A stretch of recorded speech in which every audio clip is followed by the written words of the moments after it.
우리 옆에 계신 분하고 한번 인사 나누겠습니다. 사랑하고 축복합니다. 사랑하고 축복합니다. 한 번 더 인사하시죠. 오늘도 은혜 받는 예배 되십시오. 오늘도 은혜 받는 예배 되십시오. 네. 어떻게 설 명절 계속되고 있는데 건강하게 잘 지내고 계십니까? 아마 대답이 시원치 않네요. 이번 명절이 참 어려우신가 봐요. 어려움 가운데도 하나님 앞에 오늘 예배하러 나오신 여러분들 참 대단하십니다. 오늘도 우리가 예배하는 중에 하나님의 크신 은혜 또 함께 나누게 되기를 간절히 바랍니다. 그래도 우리가 어른들한테 세배는 못해도 인사는 해드려야 될 것 같아요.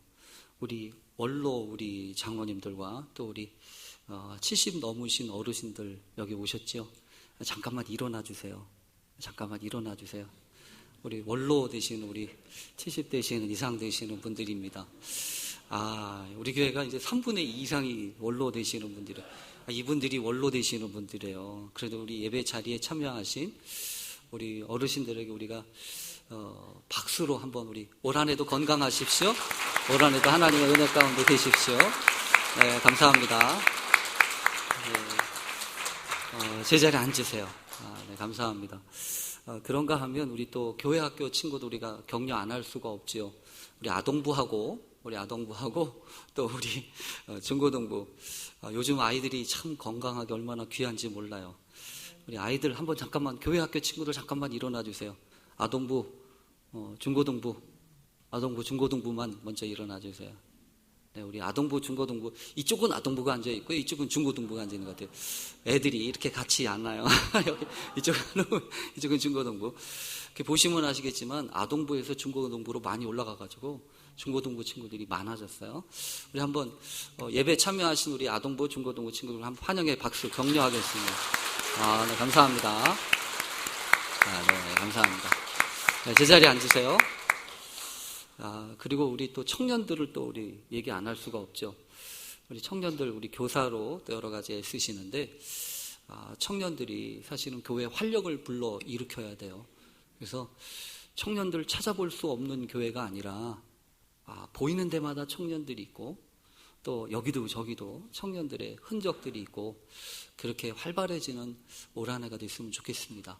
우리 청년들 내가 청년이라고 생각하시는 분 일어나세요.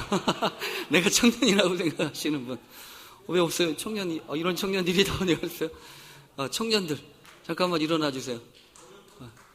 네, 우리 오영석 청년도 앉으시고 청년 우리 청년 우리 박수로 격려하겠습니다. 네, 감사합니다. 네, 감사합니다. 아무래도 그래도 우리 다시 한번 인사는 하는 게 좋을 것 같아요. 오랫동안 외국에 살다가 돌아온 친구가 한국은 이상하다고 설이 2번이나 있다고 지난번에도 새해 복 많이 받으세요 했는데 이번에도 새해 복 많이 받으세요를 한다고. 그래서 그 친구가 그러더라고요. 다시 또 시작하라는 얘기구나 이런 얘기를 해서 이 설날 우리 옆에 계신 분하고 한번 인사 나누시죠. 설에 새해 복 많이 받으십시오. 우리 옆에 계신 분하고 한번 인사 나누시죠. 새해 복 많이 받으십시오. 그래요. 새해 복 많이 받으십시오.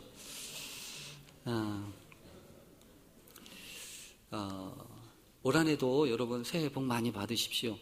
또 새해 복 많이 나누십시오. 이 명절을 지나면서 뭐 특별하게 하지 않아도 한 상에 둘러 앉아가지고 이렇게 식사하고 밥 먹는 것만으로도 참 감사하더라고요. 저희 집은 부모님이 안 계셔가지고 오늘 저녁에 모이고요. 그 다음에 이제 저희 장인 장모님하고는 이제 엊그저께 모였는데 장인 장모님이 올해 지난해 많이 편찮으셨거든요. 그래서 그러신지 모르지만 내가 내년에 다시 이렇게 만날 수 있을지는 모르지만 하면서 이야기를 하시는데 이 밥을 먹는다고 하는 것도 이게 별거 아니지만 그게 귀한 거구나 라는 생각이 들었습니다. 특별히 이제 아직 오늘 내일까지 이 명절이 남아있는데 이 명절 기간 동안 마무리 잘 하시고 특별히 우리 요즘엔 이렇게 말하면 죄송한데 여자들만 음식하는 거 아니죠? 우리 밥 먹기를 위해서 또 수고하고 애쓰시는 우리 남성, 여성 되시는 모든 분들께 감사의 인사를 좀 전하고 싶습니다. 예전에는 그냥 빨간 날이면 좋았는데 신나게 놀 수도 있고 또 음식도 맛있게 먹을 수 있으니까. 근데 요즘에는 많이 달라진 것 같습니다. 특별히 명절의 풍속도가 많이 달라졌는데 그래도 명절은 명절인지라 만남이 있고 또 나눔이 있는 귀한 시간들인 줄로 믿습니다. 우리 명절을 준비하면서 사무실 단톡방에 그런 그 기사가 하나 올라와 있더라고요. 설 명절 최악의 잔소리. 여러분 혹시 들어보셨습니까? 최악의 잔소리가 뭔지? 뭐냐면 앞으로 계획이 뭐니? 이거예요. 너 앞으로 계획이 뭐냐? 이렇게 물어보는 게 최악의 잔소리더라고요. 두 번째 잔소리는 뭐냐 하면 직장은 언제 갈 거냐? 취업은 언제 할 거냐? 또 결혼은 언제 할 거냐? 이런 얘기입니다. 그럼 세 번째는 내 때에는 말이다. 이러면서 이야기하는 게 세 번째 잔소리더라고요. 네 번째는 너 이게 다 잘 되라고, 너 잘 되라고 하는 소리다. 이런 얘기예요. 그 다음에 다섯 번째는 어서 결혼해야지, 어서 자식 낳아야지 라고 하는 게 다섯 번째고, 여섯 번째가 너 애인은 있냐? 이거예요. 일곱 번째가 니네 회사는 전망이 좋냐? 이런 얘기더라고요. 사실은 우리가 아무 주의하지 않고 사용하는 말인데 그런 말들조차 잔소리라고 느껴지게 된 때가 바로 오늘과 같은 때여서 참 조심스럽습니다. 이제 명절이 끝나가고 있는데 가족들과의 이 만남의 자리가 상처였든지 아니면 기쁨이 있든지 이제 마무리를 잘 하실 필요가 있을 것 같아요. 이미 지나간 시간들 되돌릴 수 없기에 남은 시간들을 더 소중히 여기면서 하나님 내게 주신 이 관계들을 은혜의 관계들로 만들 수 있게 해 주십시오. 사실은 그런 거 아니겠습니다. 평소에는 한 번도 관심을 두지 않다가 막상 그런 날 만나서 하려니까 쑥스럽고 아쉽고 그런 거 아니겠어요. 그래서 잔소리보다는 우리 목사님 한 분이 그러더라고요. 너 계획이 뭐냐? 이렇게 물을 때는 요즘에 유명한 영화의 한 구절처럼 아들아 너에겐 다 계획이 있구나. 이렇게 이야기하라고 그렇게 이야기를 해주셔서 특별히 얼마 남지 않은 시간, 이 명절 기간인데 오늘 예배의 자리로 나오신 여러분 정말로 잘하셨습니다. 이 예배를 드리면서 하나님 앞에 우리의 마음을 모으고 또 생각을 모아서 하나님이 우리에게 주시는 귀한 소망과 은총을 간직하게 되는 귀한 시간 되시길 간절히 바랍니다. 저도 좀 이상해요. 뭐가 이상하냐면 이상한 옷을 입고 나간 것 같아가지고 명절 되면 우리 집사람이 그래도 1년에 한 번은 이 옷 입으라고 이렇게 챙겨줘서 이렇게 입고 나왔습니다. 근데 사실 잘 보니까 이 옷이요, 제가 뜬금없이 물어봤어요. 여보, 이 옷 언제 주신 거야? 언제 한 거야? 그랬더니 그것도 잊어버렸냐고. 결혼식 때 어머니가 해주신 거라고. 결혼식 때 어머니가 해주신 거래요. 그렇게 봤더니 벌써 한 30년 된 거예요. 30년 된 옷인데 아직도 입을 때마다 이게 좀 유지하기가 어려워서 그렇지 참 편합니다. 어느 누가 그런 이야기를 한 적이 생각이 납니다. 이 한복이라고 하는 것은 이 양복하고는 달라서 양복은 입체로 만들어진대요. 그래서 이 몸무게 그 굴통 이게 두께도 재고 키도 재고 그래가지고 요즘에는 아주 핏을 딱 맞추지 않습니까? 그래서 브랜드도 있지만 요즘엔 맞춤해서 딱 맞춰진대요. 그러니까 그렇게 맞춰진 곳에 몸이 싹 들어가니까 얼마나 딱 맞겠습니까? 그리고 요즘 젊은 아이들 이 바지를 보면 짤뚝해가지고 아주 좁게 만들어져 있어서 보는 것만으로도 아주 착 이렇게 붙지 않습니까? 그런데 그런 옷은 2년, 3년 지나도 입을 수가 없어요. 왜냐하면 몸이 달라지지 않습니까? 때로는 살이 찌기도 하고요. 때로는 살이 빠지기도 하고 이 여유가 없는 거예요. 근데 이 한복은 입체가 아니고 평면이랍니다. 평면이기 때문에 어떤 거든지 그 위에 들어갈 수 있는 품과 여유가 있대요. 그래서 가끔 생각해 보면 이 한복을 입을 때마다 하나님, 내가 올 한해 내가 무엇을 뒤집어 쓰든지 여유를 갖게 해주세요. 여유 있는 삶, 하나님 앞에서 그런 포용력을 갖게 해주세요. 나하고는 딱 맞는 사람들과만 잘 지낸다고 한다면 올 한해 별 큰 일이 없을 거예요. 근데 어찌 그렇습니까? 나하고 맞지 않는 사람들도 있지 않습니까? 그게 직장에서도 그렇고요. 그게 지역에서도 그렇고요. 그게 멀리 갈 필요 없지 않아요. 우리 가정에도 있지 않습니까? 내 배에서 나온 자식이지만 어쩌면 이렇게 다른지, 생각이 다르고 관심이 다를 때가 얼마나 많이 있습니까? 그래서 우리들은 그렇게 생각한다는 거죠. 안 맞아. 쟤하고는 안 맞아. 그게 심지어 내 아내하고도, 내 남편하고도 그러고요. 내 자식하고 내 부모하고도 그렇지 않습니까? 근데 여러분, 안 맞긴 왜 안 맞아요? 한 번은 맞았잖아요. 지나간 어느 순간에 한두 번은 맞았잖아요. 근데 지나고 났더니 안 맞는 거죠. 여러분, 뭐가 문제입니까? 옷이 달라진 게 아니라 내가 달라진 거죠. 내가 달라진 거예요. 그러니까 안 맞는 거예요. 그래서 하나님의 사랑 가운데에서 여유를 주십시오. 올 한해도 은혜의 여유를 주십시오. 그래서 올 한해 하나님, 서로가 서로를 포용하며 품이 있고 또 은혜가 넘치는 그런 귀한 공동체와 가정 이루시기를 간절히 바랍니다. 혹시 여러분 오늘 본문을 보면서 나하고 안 맞는 것처럼 느껴지실까 봐 제가 이런 얘기를 하는 거예요. 오늘 본문의 제목은 사명이 인생을 위대하게 한다라고 하는 제목입니다. 근데 사명이라고 하는 것이 여러분 꼭 그렇게 느껴지십니까? 나하고는 안 맞아.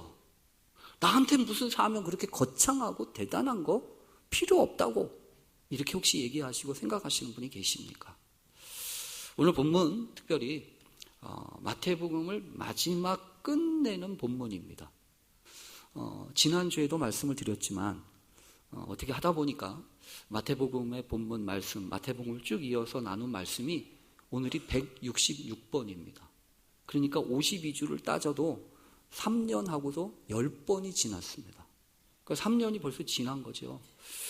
그 긴 세월 동안 함께 지켜주시고 또 말씀을 나눌 수 있게 되고 또 함께 귀한 은혜를 나누면서 이 마태복음 드디어 오늘 우리 제목처럼 끝까지 함께 할 수 있어 좋은 교회인데 마태복음의 마지막까지 함께 오신 여러분에게 대단한 박수를 드리고 싶습니다.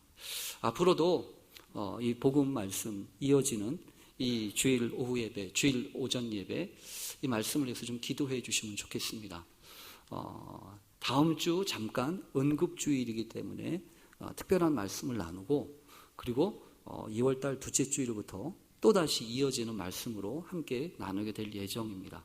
함께 기도해 주시면 좋겠습니다. 오늘 드디어 마지막 이 마태복음의 마지막 말씀인데 이 마태복음의 끝 마지막 말씀을 하면서 제가 이 말씀을 묵상하는 가운데 우연치 않게 이 시 하나를 찾아 이렇게 보게 되고 인상 깊게 읽게 된 그 시 한 구절이 있습니다. 그래서 우리 남자분들한테는 제가 지난 금요일 날 이렇게 글을 한번 이렇게 보내드린 적이 있는데요. 그 내용은 이겁니다. 이문재라고 하는 분이 썼던 시 하나 중에 이런 시 내용이 있습니다. 나무는 끝이 시작이다. 언제나 끝에서 시작한다. 실뿌리에서 잔가지, 우둠지, 새순에서 꽃 열매에 이르기까지. 나무는 전부 끝이 시작이다. 여러분 이해되시죠? 나무에 끝이 있지 않습니까? 근데 그 끝에서 다시 시작한다는 거예요. 그 말씀을 이 시를 읽으면서 그렇지. 마태복음의 끝 오늘 마지막 말씀을 나누지만 하나님이 말씀을 준비하면서 생각하는 저에게 새로운 시작에 대한 꿈을 꾸게 하시는구나. 여러분도 그런 은혜가 있게 되기를 간절히 바랍니다. 끝났다. 내 인생 끝났어. 이렇게 생각하는 것도 필요하지만 그 마지막 순간에 끝났다라고 생각하는 그 순간에 하나님이 새롭게 열어주시고 또 새롭게 허락하실 그 소망의 은총과 또 새날의 기쁨이 우리 모두에게 있어지게 되기를 간절히 축원합니다. 물론 처음과 다른 부분도 있습니다. 그래서 오늘 본문은 이렇게 시작합니다. 여러분들 우리가 함께 읽은 것처럼 11 제자가 갈릴리에 가서 이렇게 시작하죠. 사실은 여러분 11 제자라고 하는 말도 생각해 볼 필요가 있어요. 왜 그러냐면 예수님의 제자는 몇 명입니까? 12명이지 않습니까? 12명의 제자가 라고 시작을 해야 되는데 11 제자가로 시작하고 있지 않습니까? 그러니까 이 본문은요, 우리가 지난주에 나눈 것처럼 마지막이 왔지만 새로 시작할 수 없었던 사람 한 사람이 있다는 얘기입니다. 그 사람은 누구였습니까? 가룟 유다였지 않습니까? 예수님이 택하셨던 제자 중에 한 사람, 가룟 유다는 여기 빠지고 있습니다. 근데 여러분 그 사람이 어떤 사람일까요? 여러분 그 사람은 예수님을 팔아먹은 사람이기 때문에 여기 빠진 것이라고 생각하십니까? 그렇게 생각하시면 안 돼요. 왜냐하면 예수님을 모른다고 3번이나 부인했던 사람도 있지 않습니까? 그러니까 예수님을 팔아먹었기 때문이 아니라 이 가룟 유다라고 하는 사람은요, 자기가 끝을 낸 사람이에요. 자기 마음대로 끝을 낸 사람이란 말이에요. 나머지 하나님의 은혜와 하나님의 역사 가운데 새로운 시작과 새로운 기회가 있음에도 불구하고 그것을 받아 누릴 수가 없었다는 거예요. 그래서 여러분 오늘 본문은 우리에게 분명히 이야기해 줍니다. 새로운 시작, 새로운 끝을 이룰 수 있는 사람들은 과연 누구인가? 여러분 어떤 사람들이겠습니까? 힘있고 능력 있는 사람들이 아니라 남은 사람들이에요. 하나님의 은혜 가운데서 남겨진 사람들. 오늘 이 자리에 와 계신 여러분이 바로 그 남은 사람들이에요. 하나님이 여러분 남은 사람들을 통해서 하나님이 이루실 올 한 해 새로운 역사가 있게 되기를 간절히 바랍니다. 여기 성경에 보면요, 분명히 몇 가지가 달라지고 있습니다. 예를 들면 이런 것도 달라진 거죠. 예루살렘에서 예수님이 돌아가셨어요. 예수님이 예루살렘에서 부활하셨어요. 그런데 오늘 굳이 예수님이 뭐라고 얘기하셨냐면 제자들을 향하여서 이 여인들, 부활의 첫 번째 증인들을 향하여서 내가 너희들한테 한 가지 부탁하자. 제자들한테 가서 갈릴리로 가라고 그래라 이러지 않습니까? 그래서 예루살렘에서 있던 제자들이 갈릴리로 갔습니다. 그래서 오늘 본문이 이렇게 시작하는 거예요. 11 제자가 갈릴리에 가서 예수께서 지시하신 산에 이르러 이렇게 되는 거예요. 이 예수님이 부활하신 다음에 아무 데서나 만나시면 안 됩니까? 여기저기서도 만나실 수 있고 숨어있던 제자들에게도 찾아오셨던 주님 아닙니까? 그렇다면 굳이 그곳에서 만나셔도 되지 않겠습니까? 갈릴리까지 예루살렘에서 거리가 얼마나 되는데요? 무슨 수원이나 인천 되는 정도라고 하면 말이 아니지만 부산 정도 되는 긴 거리를 요즘에도 힘든데 더군다나 상태가 좋지 않은 이 제자들의 입장을 생각해 보면 굳이 거기까지 가라고 하는 것이 여러분 이해가 되십니까? 저는 이해가 안 돼요. 더군다나 여러분 성경을 보면 여러분 혹시 예수님의 제자들의 동선을 기억해 보십시오. 예수님의 제자들의 동선을 기억해 보면 여러분 우리가 아는 것처럼 예수님이 부활하시면서 제자들에게 하셨던 말씀이 이 마태복음에도 있지만 사도행전에도 있지 않습니까? 사도행전에 보면 뭐라고 말씀하셨냐면 사도행전 우리가 다음 2월 달에 살펴보기 시작할 말씀인데요. 잠깐 미리 살펴보면 이렇습니다. 뭐라고 얘기했냐면 예루살렘을 떠나지 말고 아버지의 약속하신 것을 기다리라면서요. 그러니까 이 예수님이 굳이 예루살렘에 있던 제자들을 갈릴리 그곳까지 오라고 하시고 그곳에서 지시하신 산에서 만나신 다음에 다시 어디로 가라고 했냐 하면 예루살렘으로 가라고 한 거예요. 그러니까 여러분 제자들이 왔다 갔다 이렇게 한 거란 말이에요. 그런데 여러분 궁금하지 않아요? 왜 예수님이 그렇게 얘기를 하시는 걸까요? 무슨 대단한 일을 하시려고 그렇게 왔다 갔다라고 하시냔 말이에요. 여러분 때로는요 그럴 필요가 있어요. 오늘 이 말씀을 읽으면서 우리가 분명히 기억해야 되는 것은 하나님은, 주님은 우리가 가만히 침체의 자리에 앉아 있는 걸 원하지 않으십니다. 우리가 어떻게 살기를 원하시냐면 내가 가야 할 곳이 있다고 하는 것을 기억하고 살기를 원하세요. 여러분, 우리는 어떤 사람입니까? 우리 모두는 가야 할 곳이 있는 사람이에요. 내가 가고 싶다고 마음대로 가는 게 아니라 꼭 가야 할 곳이 있는 사람들이란 말이에요. 그리고 꼭 이르러야 되는 곳이 있는 사람들입니다. 왜요? 그곳에 무엇이 있기에요? 그곳에 주님이 계시니까요. 사실은 제자들은 여전히 똑같습니다. 제자들 여전히 불안했고요. 제자들 여전히 오합지졸이었습니다. 여러분, 성경에 보면, 그래서 이 제자들을 보면 아직 뭔가 새로운 기대를 하기에는 택도 없는 사람들입니다. 자신뿐만 아니라 자기 민족조차 품을 수 없는 사람들이에요. 또 자기 민족뿐만 아니라 이방 다른 나라에는 가본 적이 없었던 제자들입니다. 그런데 어떻게 주님이 사명으로 주시면서 하셨던 말씀, 여러분 아시잖아요. 오늘 말씀 보면 이러지요. 너희는 가서 모든 민족을 제자로 삼아 아버지와 아들과 성령의 이름으로 세례를 베풀고 내가 너희에게 분부한 모든 것을 가르쳐 지키게 하라. 이게 중요한 예수님의 지상 명령, Great Mission이라고 일컬어지는 위대한 명령 아닙니까? 위대한 사명이라고요. 이것을 주시기까지 사실 제자들을 생각해 보면 형편없어요. 더군다나 오늘 본문에서 그렇게 분명히 이야기하고 있지 않습니까? 예수를 배웠고 경배하나 아직도 의심하는 사람이 있더라. 예수님을 뵙고 경배했지만 어떤 사람들이 있다는 거예요? 도저히 믿을 수 없는 사람들이 있었다는 거예요. 그러니까 여러분, 예수님이 부활하셔서 앞에 계시고 말씀을 나누는데도 불구하고 못 믿겠다고 생각하는 사람들이 있을 정도니까 이 제자들의 마음이 하나가 된 게 아닌 것이 분명하지 않습니까? 그러면 여러분 어떻게 해야 맞습니까?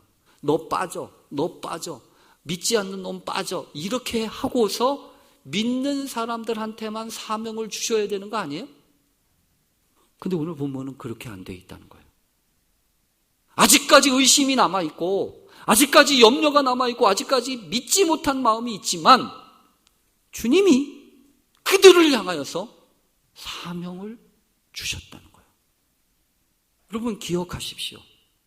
그래서 목사님, 아무리 목사님이 그렇게 얘기해도 그 얘기는 내 얘기 아니에요.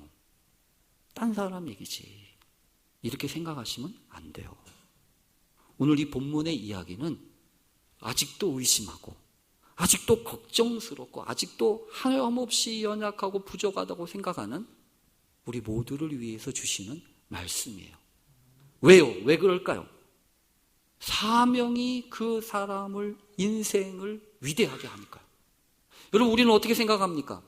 내가 할 수 있는 능력과 스펙과 자격을 따집니다. 그래서 우리 중고등학교 학생들이 또 아동부 학생들이 여러분 무슨 꿈을 꾸겠어요? 좋은 환경과 좋은 조건을 가지고 있는 그런 사람이 되기를 원합니다. 일단 좋은 대학 가기를 원할 거 아니에요. 또 좋은 대학 가면 여러분 어떻게 하기를 원합니까? 좋은 사람과 결혼하기를 원할 거 아니에요. 왜 그런 거죠? 꿈을 이루려고. 자신이 하고 싶은 걸 하려고. 그런데 여러분, 사명은 그런 게 아니라는 거예요. 사명은 내 능력과 내 실력과 내 조건과 자격을 가지고 하는 게 아니라 하나님이 우리에게 허락하신 그 놀라운 부르심에 따라 내게 주신 것을 붙잡고 순종할 때 하는 거라는 거예요. 그래서 오늘 본문은 뭐라고 얘기합니까? 가야 할 곳이 있다는 거예요. 돼야 할 것이 있다는 거예요. 올 한 해 여러분 그런 역사와 은혜가 있게 되기를 간절히 바랍니다. 나는 가고 싶지 않아요. 그래도 가야 할 곳이라면 갈 수 있는 역사가 있게 되기를 바랍니다. 나는 되고 싶지 않아요.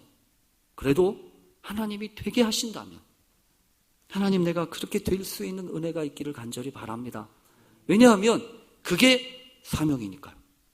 그것이 우리를 위대하게 하고 우리를 힘있게 할 테니까요. 여러분, 그 사명을 우리에게 주시는 이유, 그 사명이 무엇인지에 대해서는 오늘 얘기할 수 없어요.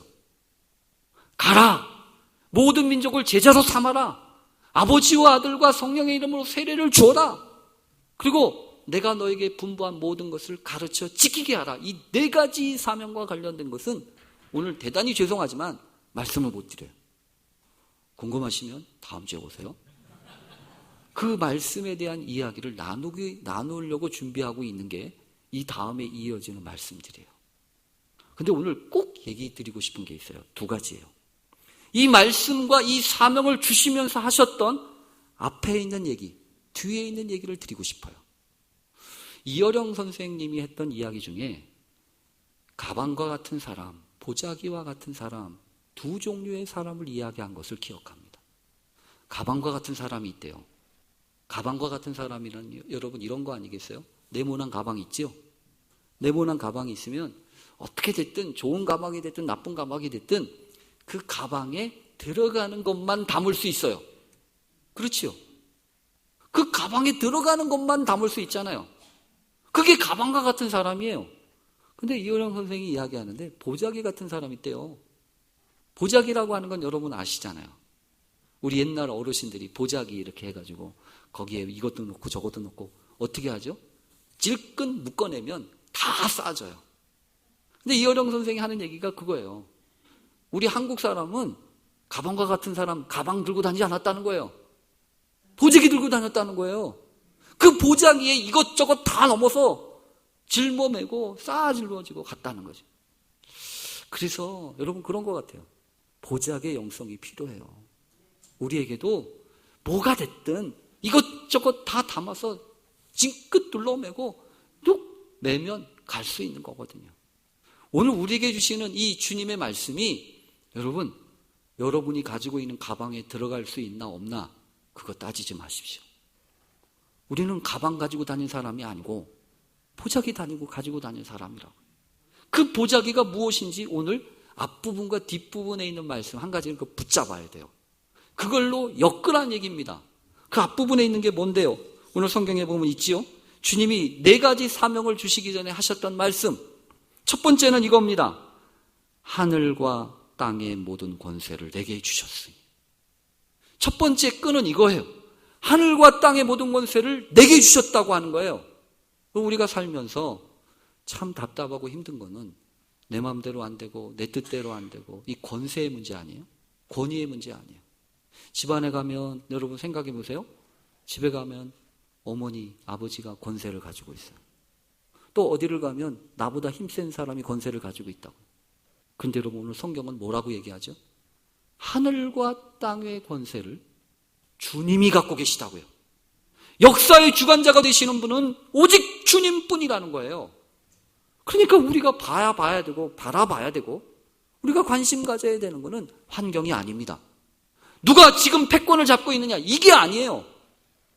우리의 관심은 여러분 올해 선거가 있죠. 선거가 있으니까 불을 켜고 누가 패권을 잡느냐 이거 가지고 따질 거예요. 근데 여러분 상관없어요. 대단히 죄송하지만 하늘과 땅의 권세를 갖고 계신 분 그분 우리 주님이시니까 분명히 기억하세요. 왼손에서 오른손으로 옮겨질 수도 있어요. 오른손에서 왼손으로 옮겨질 수도 있어요. 그러나 그건 중요한 거 아니에요. 오른손이든 왼손이든 그 손을 붙잡고 계신 분 그분이 하늘과 땅의 권세를 가지신 분 그 주님인 것을 기억하십시오. 사람의 말을 듣는 것이 아니라 그래서 우리가 귀 기울여야 되는 것은 사람의 말이 아니에요. 하나님의 말씀이지.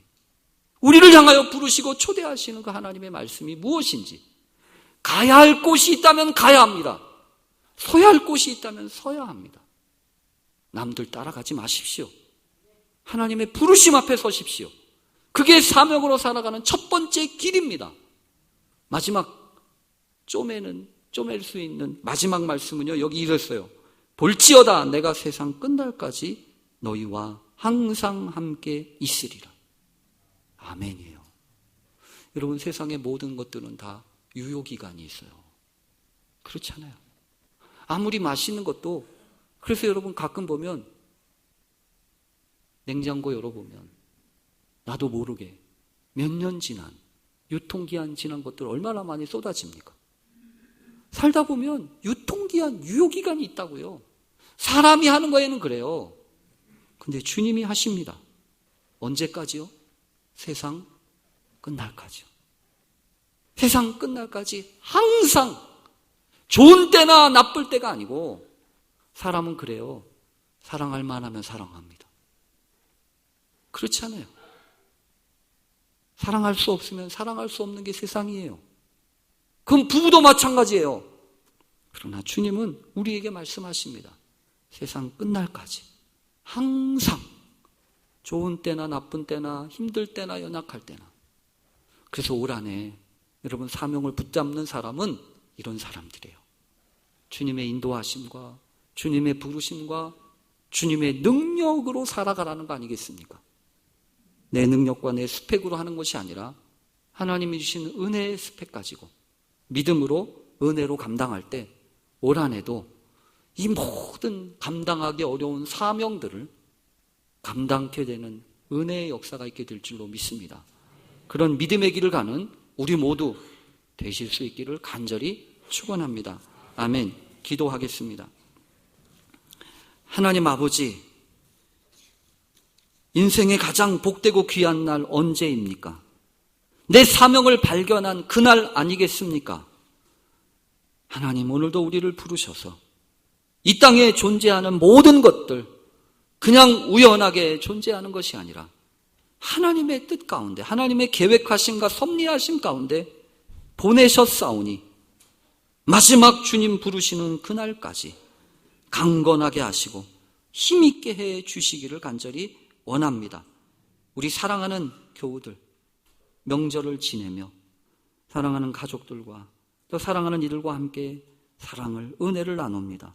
하나님 함께 하시고 은혜 부어 주시옵소서. 마지막 주님이 부르시는 그날까지 강건하고 힘있게 살아갈 수 있도록 은혜 위에 은혜를 더해 주시옵소서. 예수님의 이름으로 기도합니다. 아멘.